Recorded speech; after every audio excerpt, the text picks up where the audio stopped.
अस्सलाम वालेकुम नाज़रीन, प्रोग्राम एग्री बिज़नेस के साथ मैं हूं आपका मेज़बान जमशेद रिजवानी। नाज़रीन, आज हम सिर्फ बात करेंगे कि पंजाब में ज़राअत कहाँ खड़ी है और ख़ास तौर पर इन दिनों में वैसे भी स्मॉग है और स्मॉग की वजह से ज़रूरी शोबे में क्या हो रहा है इस पर बात करेंगे। लेकिन अहम बात यह है कि कपास की पैदावार में कमी क्यों हो रही है, गंदम होने के बावजूद इंपोर्ट क्यों करना पड़ रही है और टेक्नोलॉजी किस हद तक पंजाब में इसकी ज़रूरत है एग्रीकल्चर सेक्टर में। इन सब बातों पे बात करेंगे।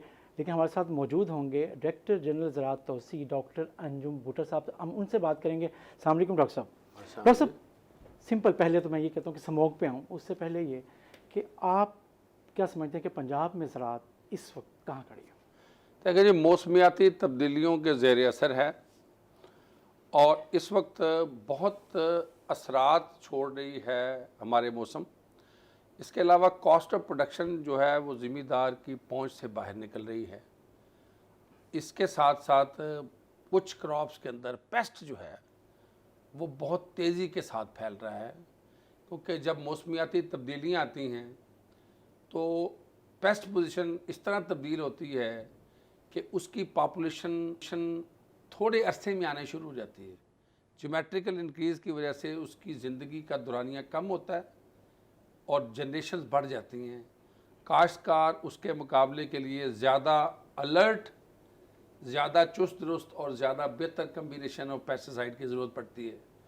और कुछ ऐसे कीड़े जो पहले कीड़े जिसे सेकेंडरी पेस्ट कहते हैं, जिनको हम कंट्रोल नहीं करते, प्राइमरी पेस्ट को कंट्रोल करते हैं लेकिन वो साथ खुद ब खुद कंट्रोल हो जाते हैं। सही, वो प्राइमरी पेस्ट बनते जा रहे हैं, क्योंकि मौसम कभी बहुत तेज़ी के साथ गर्म रहता है और गर्म ही रहता है, फिर ठंडा होता है, मुतदल होता है। अभी यहाँ पे आपने मैंगो के ऊपर देखा होगा कि कीड़ा आया है, वो एक बिल्कुल डिफरेंट चीज़ थी। इस तरह आपको दूसरी फसलात के अंदर भी जो सेकेंडरी पेस्ट हैं वो प्राइमरी नज़र आते हैं। इसके साथ एक और बड़ा जो हमारे माहौल में एग्रीकल्चर के ऊपर चैलेंज बन रहा है वो है इन्वेसिव पेस्ट, जो लोकली हमारे पेस्ट नहीं होते, लेकिन वो मौसमियाती तब्दीलियों के साथ साथ पाकिस्तान की सरजमीन में ज़राअत के ऊपर आ जाते हैं। आपने गाजर बूटी का नाम सुना होगा। वो आज से 5-10 साल पहले एक बूटी आई और आज पंजाब की ज़राअत का सबसे बड़ा मसला है और वो पूरी तरह ज़राअत को घेरे हुए है। सही। आपको छोटे फूलों वाला एक ख़तरनाक पौधा जो 10 से 15 हज़ार दाने देता है और सीज़न के बाद स्प्रेड करता है, ये दरियाए चिनाब के पानी के साथ पहले सिर्फ राइस एरिया में नज़र आता था, अब ये बार खान और कोलू तक नज़र आता है और माजरत के साथ ये फूलों के बूके में भी नज़र आता है। ये सख्त किस्म की खांसी का बायस बनता है, नज़ले का बायस बनता है, एलर्जीज़ क्रिएट करता है, लाइफ स्टॉक के लिए प्रॉब्लम है। और डिपार्टमेंट पार्थेनियम के नाम से एक बड़ी कैंपेन चलाता है इसी गाजर बूटी को। अभी आपको इस साल कॉर्न के ऊपर फॉल आर्मी वर्म का अटैक बढ़ता हुआ नज़र आता है, जो कंट्रोल में नहीं आ रहा और उसके लिए नए से नए तरीक़ाकार अडॉप्ट किए जा रहे हैं। उसको स्टार्ट के ऊपर कंट्रोल करने के लिए एक्सटेंशन एजेंट्स की हम इंटरनेशनल एक्सपर्ट से भी ट्रेनिंग करवा रहे हैं, लोकल से भी ट्रेनिंग करवा रहे हैं, नीचे तक ज़िम्मेदारों तक पहुंचने की कोशिश कर रहे हैं। ये इन्वेसिव है, जो लोकल पेस्ट नहीं थे लेकिन आ गए। तो इस तरह के जो चैलेंजेस हैं वो, बाकी ज़ालाबारी आ जाती है, क्रॉप लॉज कर रही है और क्रॉप सोइंग ही डिले हो जाती है। आप बिजाई के टाइम के ऊपर मौसम नहीं देता, हार्वेस्टिंग के टाइम के ऊपर लोगों की खड़ी फसलें होती हैं, उसमें बारिशें पड़ जाती हैं। तो ये बिल्कुल एक डिफरेंट सूरत हाल है जिसमें काश्तकार को नबरदज़मा होना पड़ रहा है। अच्छा, लेकिन आप अगर आगे हम आपकी बात को देखें तो आप माहौलियाती जो तब्दीली है उसको सबसे बड़ा चैलेंज करार दे रहे हैं। लेकिन अगर आप समझें कि आप समझते हैं कि पंजाब की ज़राअत का नक्शा आने वाले सालों में बदल सकता है। पिछले 60-70 साल में जो पंजाब का, हमारे पाकिस्तान के पंजाब में एग्रीकल्चर का रहा है, कई फसलें ख़त्म हो जाएंगी, कई फसलें के लिए पोटेंशियल होगा। आपको इस तरह के बीच देख रहे हैं? जी, आपके इल्म में होगा कि सरगोदा में कॉटन का रिसर्च स्टेशन हुआ करता था और रायवंड में जो कॉटन रिसर्च स्टेशन था वहाँ पे आज हमने सॉइल फर्टिलिटी लैब है और ये रायवंड शहर के अंदर है। मंडी बहाउद्दीन तक हम बाकायदा कपास की टेक्नोलॉजी दिया करते थे। सही। आज जैसे ही तब्दीलियां आई, आज वो कपास सिर्फ साउथ सेंट्रिक हो गई। अब सेंट्रल और नॉर्थ, जिसे हम कोर एंड नॉन कोर कहते हैं, उसकी तरफ हम कोशिश करते हैं, लेकिन अगस्त सितंबर की रेंज ने जो जून जुलाई में हुआ करती थी वो अगस्त सितंबर में कन्वर्ज कर गई। सही। कन्वर्ज का मतलब है कि वो यकदम बारिश पड़ती है, जिससे फ्लैश फ्लड्स आते हैं, जिससे बड़ी चौड़े पत्ते वाली फसलों में पानी खड़ा होता है, वीड्स का मसला बनता है। तो ज़िम्मेदार वहाँ से डाइवर्सिफाई कर गया, कपास को तब्दील करके उन्होंने मक्की लगाना शुरू कर दी। सही। चावल एक बड़ी फसल के तौर पर साउथ पंजाब में सामने आया, इसलिए कि वो उसमें अपॉर्चुनिटी उस क्रॉप को मिल रही थी। बाकी ये बात मैं बिल्कुल इत्तेफाक करता हूँ कि जब क्रॉप कंपटीशन आया तो उसमें जो स्ट्रॉन्ग प्लेयर था वो मार्केट में ठहरा। सही।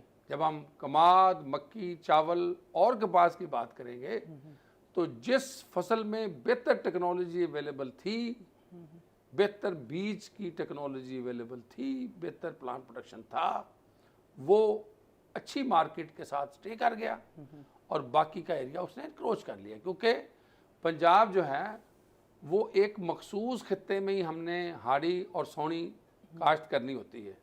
हमारी खरीफ कोई 2 करोड़ 10-15 लाख एकड़ पे लगती है, हमारी रबी को 2 करोड़ 30 लाख एकड़ पे लगती है। तो उसी 2 करोड़ 10-12 लाख के अंदर हमने चारों फसलें लगानी हैं और उसके बाद हमारे पास बागात भी हैं, हमारे पास चाराजात भी हैं, हमारे पास दालें भी हैं, हमारे पास कुछ एरिया खाली भी रह जाता है जहाँ पानी नहीं है। तो उसी एरिया में ज़िम्मेदार ने या कमाद लगा लिया है या उसने गन्ना लगा लिया है, सॉरी कमाद लगा लिया है, या उसने चावल लगा लिया है, या फिर उसने कपास लगा ली। लेकिन इससे नुकसान क्या हो रहा है? नुकसान ये हो रहा है कि जो एक स्पेसिफिक जोन्स थे, जब उसमें ये मिक्स क्रॉपिंग सिस्टम शुरू हो गया तो उससे एवेपोट्रांसपिरेशन या वो एक फसल की मुताबिकत दूसरे फसल की मुताबिकत से नहीं बनती। एक फसल गर्म मरतूब आबो हवा चाहती है, सही, एक ड्राई मौसम चाहती है। जब आप दोनों को साथ साथ लगा देंगे तो एक को ज़्यादा पानी लगता है, मैं कमाद की बात करता हूँ, वो एवेपोरेट करता है और वहाँ पे मच जाती है और आपको हबस नज़र आता है, और वो हबस जब कपास के ऊपर असरअंदाज होता है तो वहाँ पे सकिंग पेस्ट का अटैक बढ़ता है। तो ये जो एग्रीकल्चर है ये एक कम्युनिटी सिस्टम के ज़रिए चलती है, ये इंडिविजुअली गेम नहीं है। यहाँ पे जो पेस्ट है, यहाँ जो वीड्स हैं, यहाँ जो हवाएं हैं, वो कोई वीज़ा शीज़ा या कोई बरादरियाँ नहीं देखती, वो ट्रैवल करती हैं और वो दूसरे के ऊपर असरअंदाज होती हैं। हम पेस्ट स्काउटिंग की बात करते हैं, हम कम्युनिटी पेस्ट स्काउटिंग की बात करते हैं। हम कहते हैं कि गांव के अंदर जो सूझवान हैं, जो समझदार हैं, वो हमारे भी कारकुन साथ हैं, वो साथ लगें और उन लोगों को भी गाइड करें जो प्रॉपर प्रैक्टिस नहीं कर रहे। अगर सारे लोग प्रैक्टिस करेंगे तो आप पेस्ट कंट्रोल कर लेंगे। अगर एक जिम्मेदार पेस्ट को कंट्रोल नहीं करता तो उसने तो एयरपोर्ट बनाया हुआ है, तो जैसे आप मैनेज करेंगे वो एयरपोर्ट से फ्लाइटें फिर चलती रहेंगी, तो आपका कंपैरेटिवली अच्छे ग्रोअर्स का भी नुकसान होता है। तो इसलिए ये इंटीग्रेटेड पेस्ट मैनेजमेंट टेक्निक्स, ये बायोलॉजिकल टेक्निक्स, मैं तो बल्कि पेस्टिसाइड की बात भी करूँगा, ये टेक्निक्स ये इस वक्त ज़िम्मेदार को ज़्यादा चुस्त दुरुस्त और बेहतर सिलेक्शन की डिमांड करती है। लेकिन क्या फार्मर तैयार है? हाँ, फार्मर इसलिए तैयार है कि फार्मर अब हर सूरत में ज़मीन में से मुनाफा चाहता है। सही। वो आज कंज्यूमर इकोनॉमी है ना जी, उसके भी खराजात बढ़ गए हैं, उसकी भी लाइबिलिटीज़ बढ़ गई हैं। आज 20 से 25 साल वाले गांव नहीं रहे जिसमें सादा ज़िंदगी होती थी। आज डिमांड ज़्यादा है, आज आपकी एजुकेशन की कीमत है, आज आपकी हेल्थ की कीमत है, आपकी मोबिलिटी की कीमत है। वो भी अपने और अपने बाल बच्चों के लिए मुनाफा चाहता है। तो मुनाफा का एक ही हल है ना जी, या तो फी एकड़ पैदावार बढ़ जाए, सही, तो या उसी फसल का कीमत बढ़ जाए, या उसका खर्चा कम हो जाए।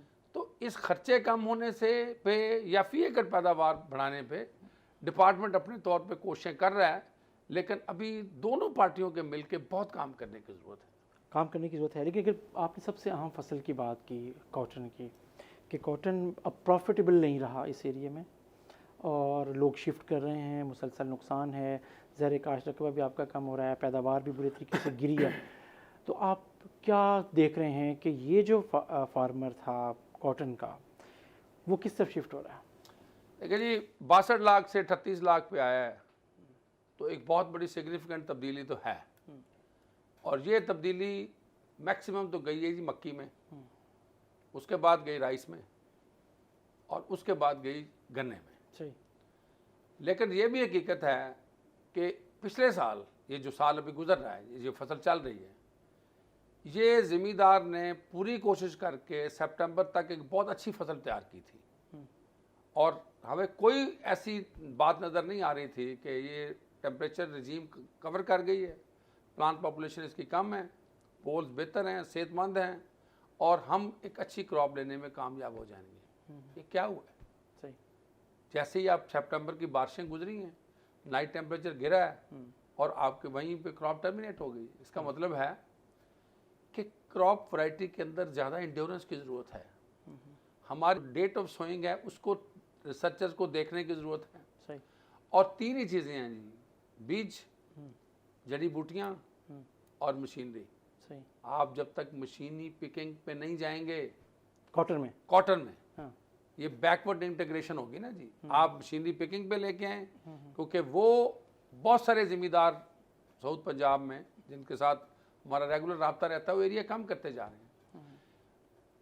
दे लव कॉटन, वो कॉटन को मैनेज भी कर सकते हैं, लेकिन दे हैव पिकिंग प्रॉब्लम्स। सही।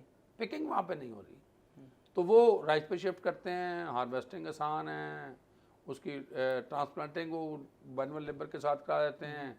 डिपार्टमेंट ने प्राइवेट सेक्टर के साथ मिलकर मैकेनिकल ट्रांसप्लांटिंग के लिए एक मेगा प्रोजेक्ट 6 बिलियन का शुरू किया हुआ है। सही।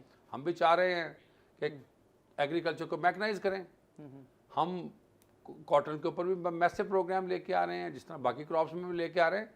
तो जो जो अच्छा, कॉटन क्रॉप क्योंकि आसान होगी कॉटन वही जिम्मेदार की तरफ जाएगी। अच्छा, लेकिन कॉटन क्योंकि डिक्लाइन है, ज़वाल पजीर हो रही है, और आप कह रहे हैं कि हम उस तरफ लेके जा रहे हैं, कितने कामयाब होते हैं इस पे सवाल हम करेंगे आपसे, लेकिन एक छोटा सा ब्रेक नाज़रीन, ब्रेक के बाद वापस आते हैं।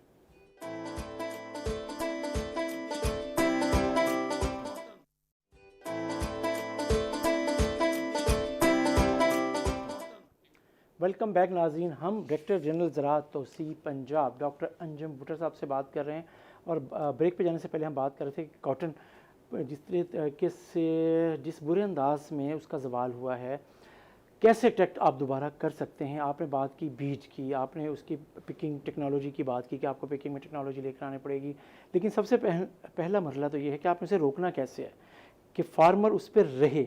आप समझते हैं कि आप उसे अटैक कर लेंगे इतने बड़े ड्रास्टिक डिक्लाइन के बाद? देखिए जी, बुनियादी तौर पे जब भी आप किसी फसल को काश्तकार के लिए मुनाफा बख्श करेंगे तो काश्तकार उसकी तरफ जाएगा। कपास के ऊपर फरवरी 2020 में प्राइम मिनिस्टर पाकिस्तान ने एक बकायदा बड़ी तवील बहस और मुबासे के बाद कुछ फैसले किए थे। उन फैसलों के ज़रिए अभी बीज के ऊपर स्पेसिफिक एफर्ट है। ये देखा जा रहा है कि पाकिस्तान के अंदर best of the best technology कौन सी अवेलेबल है, जैसे आप G2, G3 जो भी टेक्नोलॉजी का नाम ले रहे हैं। उसके बाद काश्तकार को कैसे सपोर्ट किया जा सकता है। एक बड़ा मैसिव प्रोग्राम आया प्राइम मिनिस्टर एमरजेंसी के तहत, उसे कह लें पिंक बोलवर्म एक बड़ा मसला है। पंजाब में 2 लाख एकड़ के ऊपर 1000 रुपये फ़ी एकड़ सब्सिडी का ऐलान हो चुका है। हम इस साल काश्तकार को सपोर्ट करेंगे। वाइट फ्लाई एक बड़ा हीनियस पेस्ट है। गवर्नमेंट का इसके ऊपर अपना कैंपेन लॉन्च कर चुके हैं हम लोग। प्रोडक्ट मार्केट में अवेलेबल है। मार्च अप्रैल में इसमें ज़्यादा स्टॉक्स आ जाएंगे। 250 रुपये फ़ी एकड़ दे रहे हैं, सॉरी 300 रुपये फ़ी एकड़, 300 रुपये फ़ी एकड़ दे रहे हैं। और उसकी जो काश्तकार के लिए लिमिट है वो उसमें काश्तकार इस्तेमाल कर सकता है। 4 स्प्रे तक उसको सब्सिडी मिल सकती है। वो मार्केट अब भी प्रोडक्ट मार्केट में अवेलेबल है, ले सकता है, लेकिन स्प्रिंग के बाद इसमें मज़ीद जो है ना वो कंपनीज अपना स्टॉक भेजेंगी। सीड के ऊपर गवर्नमेंट का एक स्पेसिफिक प्लान है जिसमें 2.3 बिलियन की एलोकेशन है। वो प्रोजेक्ट भी इंशाल्लाह तो लजीज अच्छी वैराइटीज़ आती हैं तो काश्तकार की वो भी सपोर्ट की जाएगी।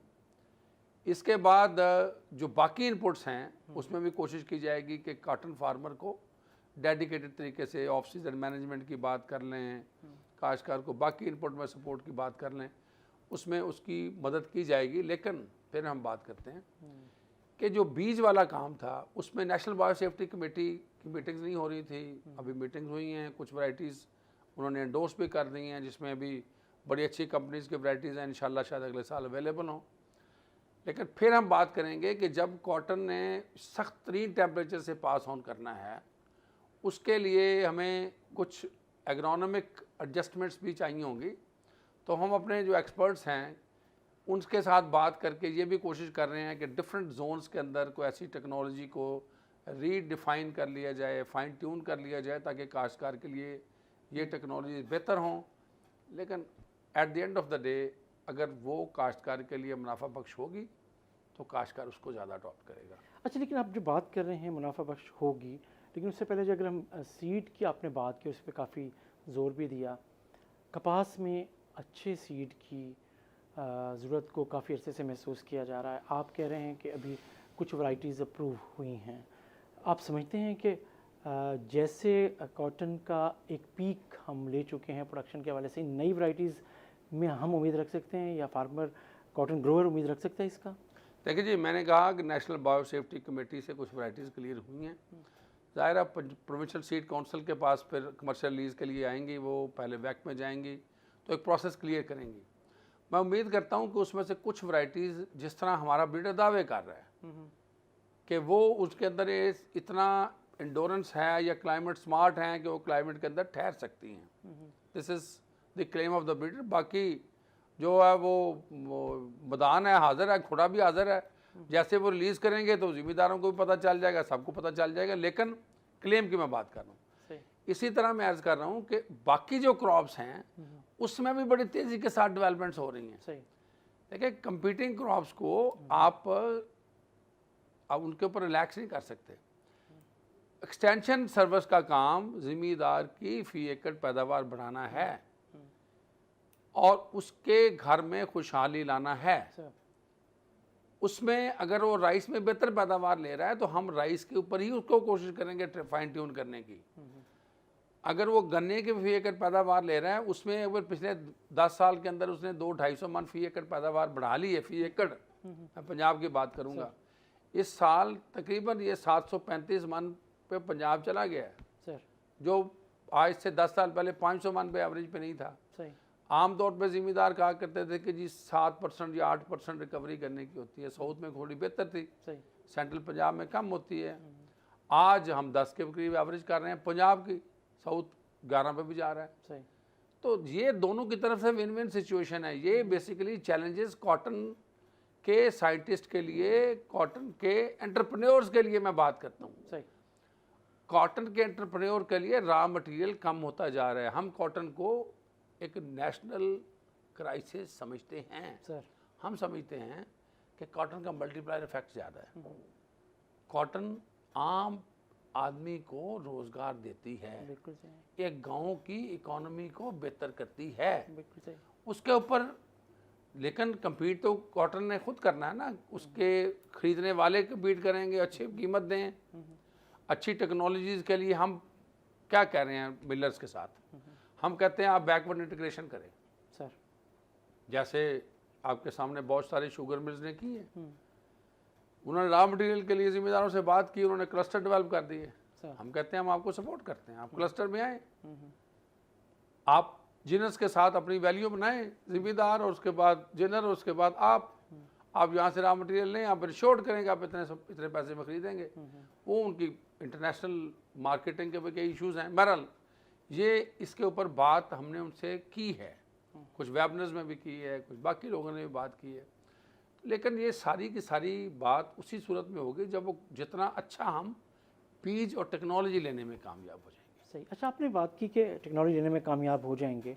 हमारे हमसाया मुल्क ने या यूरोप ने और चीज़ों ने, बहुत से ममालिक ने एक कंपनी की वो टेक्नोलॉजी ली और कॉटन में उनके रिज़ल्ट्स भी उन्होंने ले लिए। हम क्यों अवॉइड करते रहे हैं या हम क्यों नहीं ले पाए? देखिए, ये एक तो ये this may be the political problem political भी हो सकती है उसमें सोच, लेकिन उस वक्त ये था कि इंडियन को अगर आप स्टेट वे बात करते हैं तो इंडिया के अंदर क्रॉप एक्सपेंशन बहुत ज़्यादा हुई है। उनके जो रेनफेड एग्रीकल्चर है वहाँ पे कॉटन ने बहुत ज़्यादा इस्टेब्लिश किया है। उनकी मार्केट ने भी कॉटन को सपोर्ट प्राइस के साथ उठाया है। दोनों तरफ से कॉटन के ऊपर काम हुआ है और उनकी जो जिनिंग फैक्ट्रीज़ हैं वो भी कंपेरेटिवली हमारे से मैनेज बेहतर हैं। हम अभी 7 जिन पे फिर रहे हैं, वो रोलर जिन के ऊपर बड़ी देर से शिफ्ट हो गए हैं और इसीलिए उनकी फ़ी एकड़ पैदावार और उनका जो स्टेपल साइज़ है बाकी चीज़ें हमारे से बेहतर हैं। लेकिन फिर हम बात करते हैं कि हम एक डिफरेंट मरूजी हालात में हैं। ये जो खित्ता है यहाँ पे जून जुलाई अगस्त शदीद गर्म हो गया है सही। और अगस्त सितंबर बारिशों वाला हो गया है। तो इस सिनारियो के अंदर हमें अपनी फाइन ट्यूनिंग चाहिए और फाइन ट्यूनिंग में ज़िम्मेदार तो क्लाइमेट शिफ्ट को या क्लाइमेट चेंज को महसूस कर गया। उसने तो अपनी क्रॉप की रीअरेंजमेंट कर ली। इस साल कपास को अगर आप डीजी खान डिवीजन में चले जाएं तो वहाँ मूंगी ने बहुत ज़्यादा रिप्लेस किया था। क्यों रिप्लेस किया था? कम कॉस्ट बेहतर इनकम। तिल एक बड़ी फसल के तौर पे सामने आई है। सही। क्यों आई? अच्छी एक्सपोर्ट, अच्छी कीमत। अब कई जगह पे तिल की भी प्रॉब्लम्स आए हैं क्योंकि बारिशें हुई हैं, कोई रंग काला हुआ है, लेकिन ज़िम्मेदार को वो एक प्रॉफिटेबल क्रॉप नज़र आई, उसमें एरिया बढ़ा। आप का पंजाब के अंदर पिछले 4 साल में अगर एग्रीकल्चर का अहाता कर रहे हैं तो आपका जो रेप सीड मस्टर्ड है, ये सरसों और आया, ये 7.5 लाख को क्रॉस कर गया जो 3.5 लाख पे होता था। अक्टूबर के अंदर रेंज आई, लोगों कहते हैं कि ये अच्छी क्रॉप है, छोटी क्रॉप है, पानी कम मांगती है, उसको लगाएं और उसकी कीमत भी ठीक थी क्योंकि आपका डॉलर बढ़ गया था और लोकल मार्केट में कीमत बेहतर आ गई, लोगों ने ख़रीदा, कनोला आ गया, सनफ्लावर आ गया। तो इस ये नहीं है कि ज़िम्मेदार रिस्पॉन्स नहीं कर रहा, ज़िम्मेदार हर खित्ते में एरिया में रिस्पॉन्स कर रहा है। राइस में आप देखें अच्छी से अच्छी वैरायटी ज़िम्मेदार क्यों खरीद रहा है? लॉन्ग पिंक के हाइब्रिड्स बिक रहे हैं, गार्ड के हाइब्रिड बिक रहे हैं, सन क्रॉप के और बहुत सारी कंपनीज के हाइब्रिड्स इस वक्त मार्केट में हैं और अच्छी पैदावार दे रहे हैं, ज़िम्मेदार खरीद रहा है। इस साल आपने देखा होगा कि यकदम कीमत स्लैश हुई है, इसलिए कि कोर्स का बहुत ज़्यादा एरिया था। आपकी इस साल बहुत बड़ी बम्पर क्रॉप पंजाब में आ रही है। 60 लाख एकड़ का भी किसी ने सुना ही नहीं था कि जो 45-46 लाख एकड़ की मैक्सिमम क्रॉप रही है वो 60 लाख पे चली जाएगी। 60 लाख पे क्रॉप आ गई और उसकी कंपैरेटिवली कोई पैसा प्रेशर भी नहीं आया। 1-2 जगह पे हॉपर का प्रॉब्लम सीरियस हुआ है ये अक्टूबर में जाके, अदरवाइज मोर और लेस क्रॉप जो थी वो फ्री रही है और इस साल ज़िम्मेदार अच्छी पैदावार ले गया। तो उससे मार्केट में अभी को मार्केटिंग प्रॉब्लम भी आ रहे हैं उसके, क्योंकि एक्सपोर्ट करते हैं।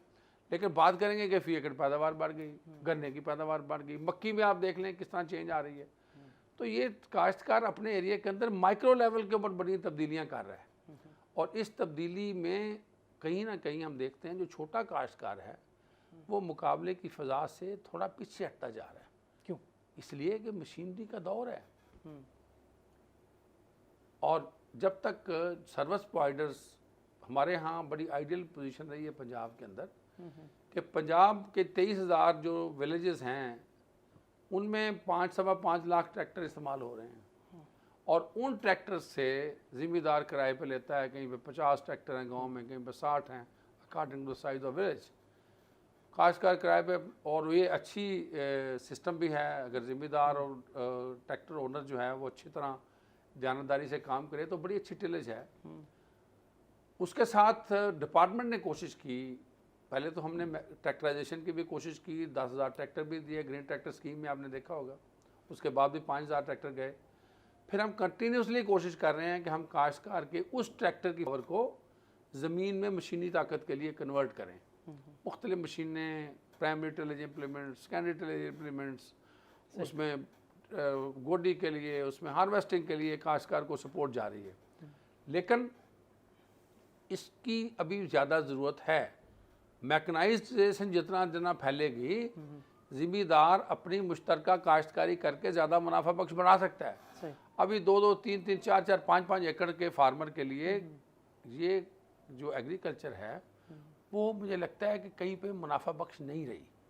इसलिए वो अगर ऑपरेशनल लैंड होल्डिंग उसकी बढ़ेगी तो उससे फिर बेहतर मैकनाइजेशन भी हो सकती है और उससे बेहतर मुनाफा बख्श काश्तकारी भी हो सकती है। और इसके लिए जो कोऑपरेटिव फार्मिंग है सर वो एक टूल के तौर पे गवर्नमेंट उसको ज़रूर देख रही है, और महकमा ज़राअत भी 3 डिस्ट्रिक्ट्स में इसको प्रैक्टिस कर रहा है।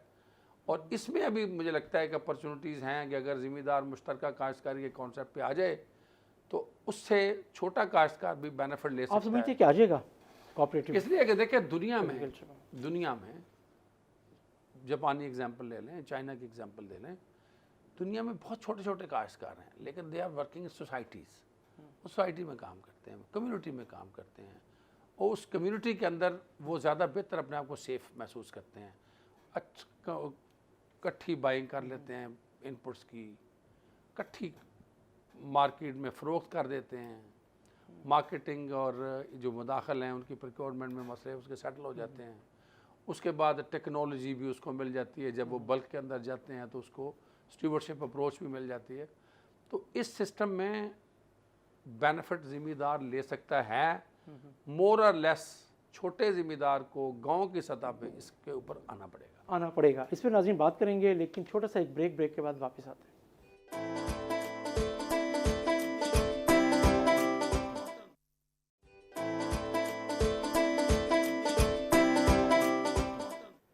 वेलकम बैक नाज़रीन। हम बात करें डॉक्टर अंजू भुट्टो साहब से, जो डायरेक्टर जनरल हैं एग्रीकल्चर पंजाब एक्सटेंशन। डॉक्टर साहब, आपने बात की जो अगर हम ये देखें कि आपका एक्सटेंशन डिपार्टमेंट एग्रीकल्चर मार्केटिंग के साथ किस तरह सिंक हो सकता है?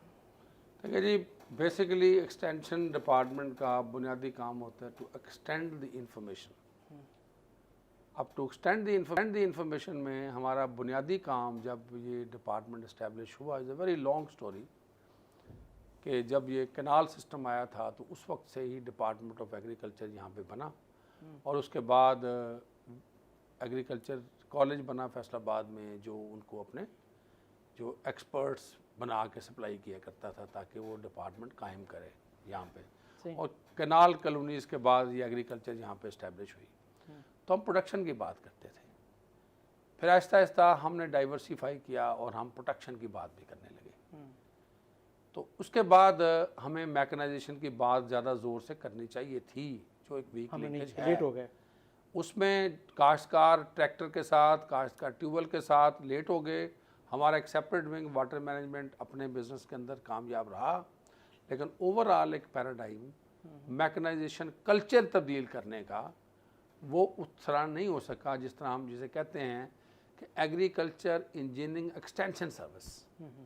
अब वो एक्सटेंशन सर्विसेज जो काश्तकार को ये बता सके कि ट्रैक्टर को अच्छी तरीके से कैसे इस्तेमाल करना है, इम्प्लीमेंट्स कैसे इस्तेमाल करने हैं, और कौन से इम्प्लीमेंट्स को कितना लगाना है, और ट्रैक्टर का बेहतर इस्तेमाल कैसे करना है।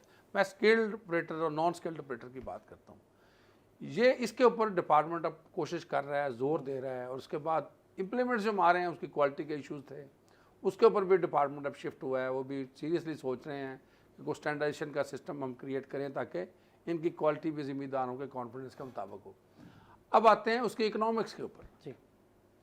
अब टेक्नोलॉजी जो है वो काम करती है जिसकी प्रॉफिटेबिलिटी बेहतर हो, उसके ऊपर अडेप्टिव रिसर्च सिस्टम बना। अडेप्टिव रिसर्च सिस्टम ने तमाम इकोलॉजिकल जोन्स के अंदर अपने अपने लेवल के ऊपर काम भी किया, एक्सपर्ट्स ओपिनियन भी दिए, कुछ मैकेनाइजेशन में किया, कुछ एग्रोनॉमी में किया, लेकिन तमाम शोबों ने उस तरह बिहेव नहीं किया because of the पॉसिटी of resources कह लें, या और मल्टीफेरियस इशू हो सकते हैं, लेकिन चैलेंजेस ज़्यादा हैं। अब आ गई उसकी मार्केट लिंकेजेस की बात कि उसको मार्केट के साथ लिंक कैसे करना है। उसमें मार्केटिंग डिपार्टमेंट जो है वो बड़ी रिफॉर्म्स लेके आ रहा है। हम जब मार्केटिंग की बात करते हैं, हम पहले लोकल टू लोकल की बात करते हैं। सही। हम कहते हैं कि आपका प्रोडक्ट लोकल मार्केट में एक्सेप्टेबल होना चाहिए।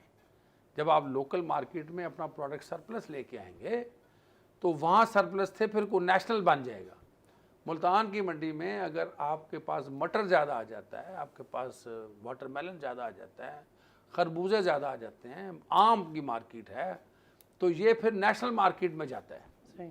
मुल्तान में सरप्लस होता है तो आप दूसरे शहर में भेजते हैं। तो जब दूसरे शहर में भेजते हैं तो then you add the quality.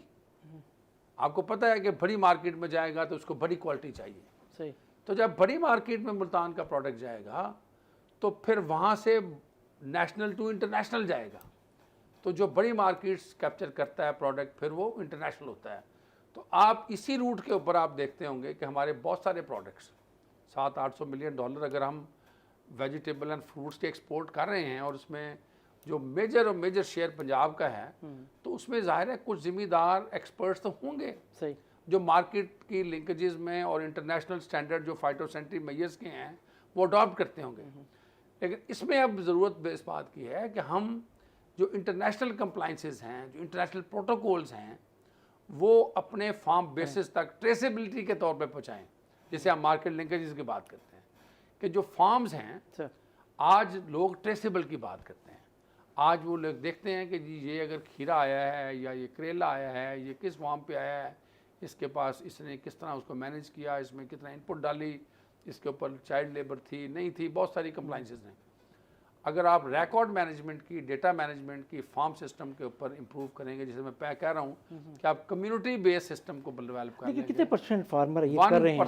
One crop one village की बात कर लेंगे कि एक गांव के अंदर एक ही प्रोडक्ट हो, जिस तरह दुनिया कर रही है, तो आप उस सारे सिस्टम से निकल सकते हैं। और ये हमारी बहुत सारे अगर क्लस्टर्स देखें तो नेचुरली बने हुए हैं। मतलब मुल्तान है, बहुत सारे एरिया में we can say that is a mango cluster, रेमयार का mango cluster, we have the citrus cluster. हमारे पास गाजरों के क्लस्टर भी हैं जिसमें सारे 2-3 गांव गाजर लगा रहे हैं और अच्छा पैसे कमा रहे हैं।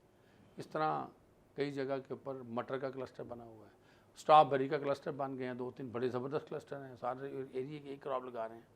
तो ये जो कन्ग्लोमरेशन का या इस तरह की मार्केटिंग का कॉन्सेप्ट है, ये आहिस्ता आहिस्ता आगे बढ़ना चाहिए। और इसके लिए सप्लाई चेन और दूसरे जो प्रोजेक्ट हैं मार्केटिंग के, वो काम कर रहे हैं, जिसमें वो फार्म बेसिस के ऊपर जाके ज़िम्मेदारों को ट्रेनिंग भी करा रहे हैं, और उनके पास अच्छा खासा एरिया भी है, उसमें प्रोडक्ट भी दे रहे हैं। और अभी रिसेंटली एक और भी बड़ी ज़्यादा बिलियंस ऑफ रुपीज़ की गवर्नमेंट की सपोर्ट आपने भी देखा होगा आई है, जिसमें प्रोसेसर्स और बाकी चीज़ें गवर्नमेंट ऑफ पंजाब देने चाह रही है। तो उसकी तरफ कोशिश कर रहे हैं कि फूड प्रिजर्वेशन की तरफ, फूड क्वालिटी की तरफ, फूड लॉस की तरफ और ज़िम्मेदारों को इकट्ठी ज़राअत की तरफ लेके आ जाए, ताकि एंड ऑफ द डे काश्तकार का मुनाफा बढ़े। अच्छा, आप कह रहे हैं मुनाफा बढ़े। अच्छा, पहली दफ़ा ऐसा हुआ है कि गंदम की सपोर्ट प्राइस अनाउंस की गई है और काफ़ी फ़र्क के साथ अनाउंस हुई है पिछले साल की निस्बत। आप क्या देखते हैं कि अगली दफ़ा जो गंदम का जो काश्तकार है वो और कॉन्फिडेंट हो जाएगा इस सपोर्ट प्राइस को, या मुतमईन है, या आप समझते कि नहीं अभी चीज़ों को सपोर्ट मिलेगी या नहीं मिलेगी? इसमें अगर मैं ओवरऑल एग्रीकल्चर की बात करूं तो चूँकि ये कोविड साल था, कोविड की वजह से हमारी बहुत सारी जगह पे इंटरसेप्शंस जो पाकिस्तान को और दूसरे मुल्कों को इंपोर्ट्स के ऊपर हुई, और दुनिया में बहुत सारे कारखाने शट डाउन पे भी गए। उसकी वजह से फर्टिलाइज़र की प्राइसेस और पेस्टिसाइड की प्राइसेस तो बढ़ी हैं, और उन प्राइसेस का अभी जैसे ही ये कोविड का सिस्टम फरवरी मार्च में न कम हो जाएगा, तो ये सारी चीज़ें रिजुविनेशन वापस हो जाएगी और उससे कॉस्ट नीचे आएगी। लेकिन अभी तो कॉस्ट है सही, तो उस कास्ट की जो रिफ्लेक्शन है वो सपोर्ट प्राइस में गवर्नमेंट ने दी है, और राइटली दी है। और ये जो कॉस्ट है ये 1400 से 1650 रुपये, ये 250 रुपये फ़ी मन, और एक ज़िम्मेदार अगर 40 मन पैदावार लेता है एवरेज के हिसाब से, तो ये उसको 10-12 हज़ार रुपये फ़ी एकड़ की इनकम दे रही है। तो इससे एक तो इमीडिएट ये जाता है कि काश्तकार की जो गंदम है वो एक इकोनॉमिक की बजाय, या जिसे प्रॉफिटेबल ज़राअत या प्रॉफिटेबल क्रॉप बनती जा रही है, प्रॉफिटेबल क्रॉप बनेगी तो जाहिर है इसका एरिया भी बढ़ेगा, इसका इम्पेक्ट आएगा। दूसरा, काश्तकार को इस वक्त सबसे ज़्यादा ज़रूरत है कि वो फर्टिलाइज़र्स के ऊपर, जो जिसे फास्फेटिक फर्टिलाइज़र्स हैं, उसके ऊपर ज़ोर दे।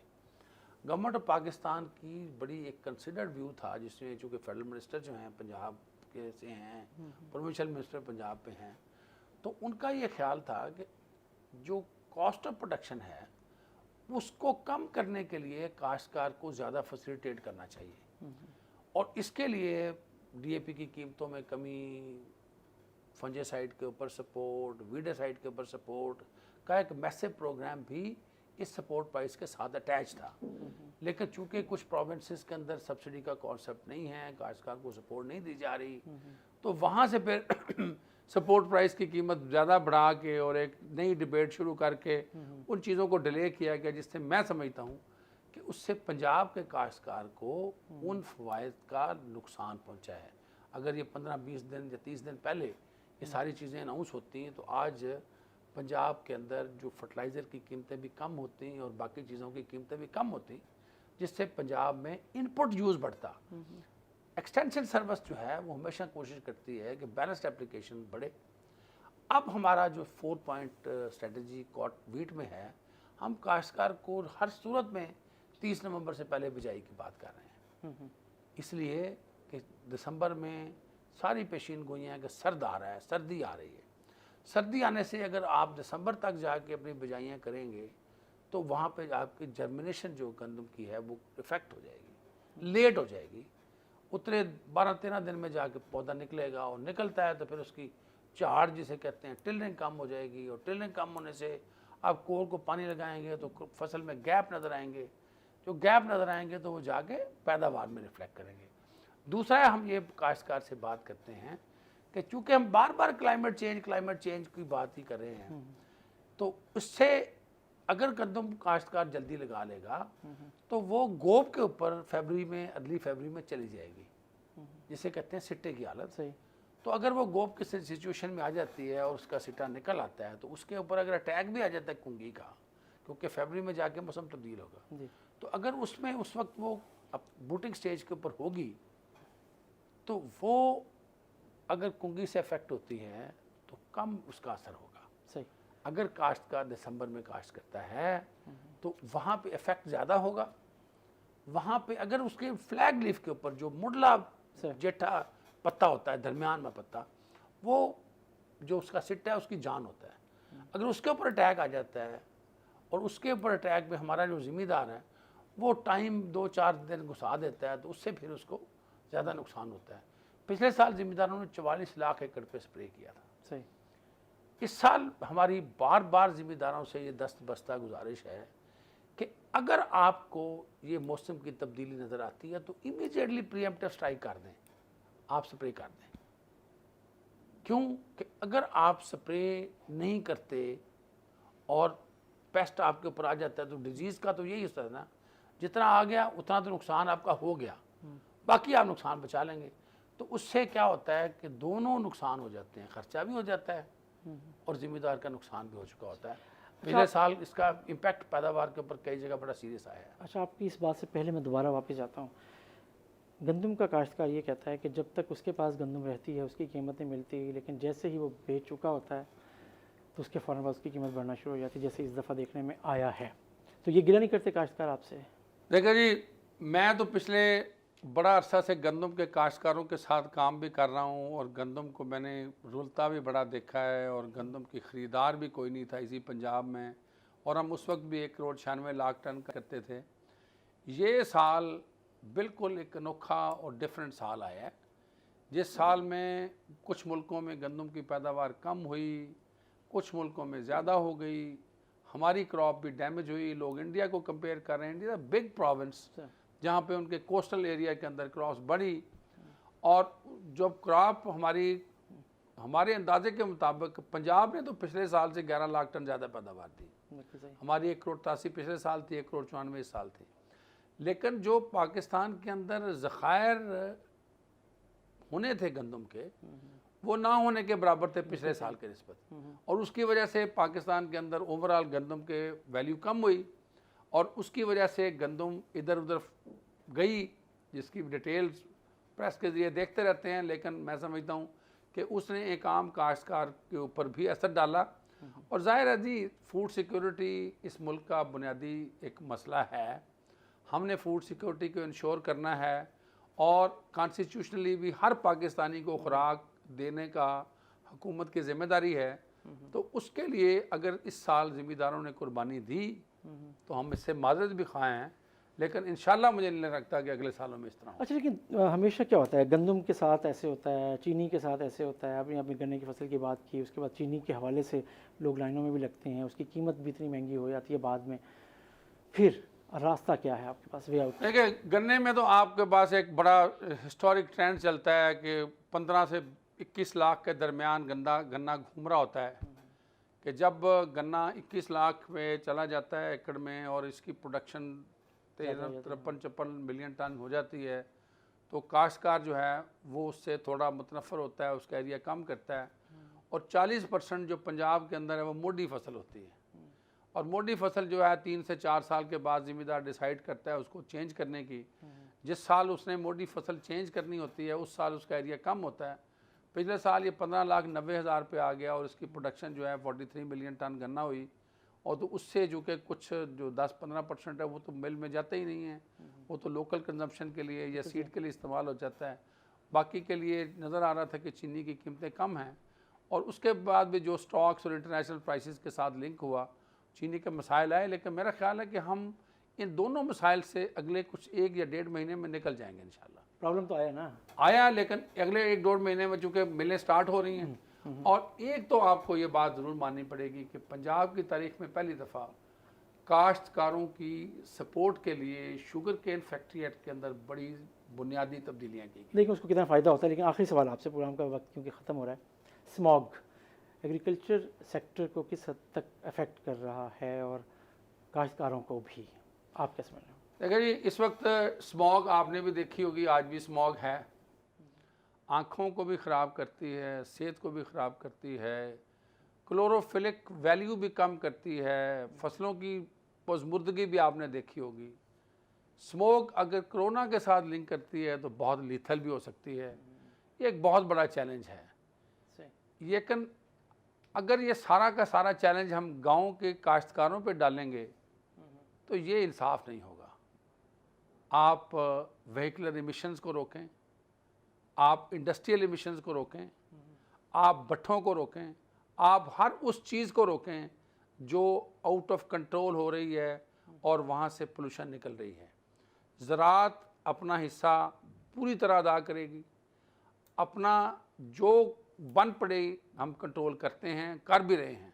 अभी भी हमारा जो शेर है, अगर आप इसकी रिपोर्ट देख रहे होंगे कि वो थर्मल अनोमलीज़ में हम काश्तकारों के साथ कोई, मैं समझता हूँ कि इस वक्त बड़ी सख्ती हो रही है।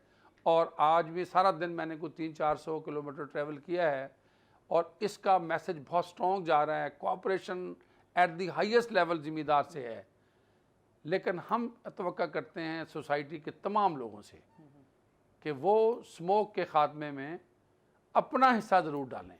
अपने व्हीकल को चेक करें, अपनी चिमनियों को चेक करें, अपने इंडस्ट्रियल वेस्ट को चेक करें, अपने भट्ठों को चेक करें, और उस हर सारी जगह पर चेक करें जहाँ पे धुआं एग्रीकल्चर से बहुत ज़्यादा निकल रहा है। तो अगर वो कंट्रोल हो जाएगा तो पंजाब भी लहलहाता पंजाब नज़र आएगा। बहुत शुक्रिया डॉक्टर अंजू भट्ट साहब, आपने हमें ज्वाइन किया। और उनका ये कहना है कि पंजाब को अगर लहलहाता देखते हैं तो आपको काश्तकारों को और ज़िम्मेदारों को ये क्रेडिट देना होगा। इसके साथ ही नाज़रीन, अपने मेज़बान जमशेद ज़वानी को इजाज़त दीजिए। अल्लाह हाफ़िज़।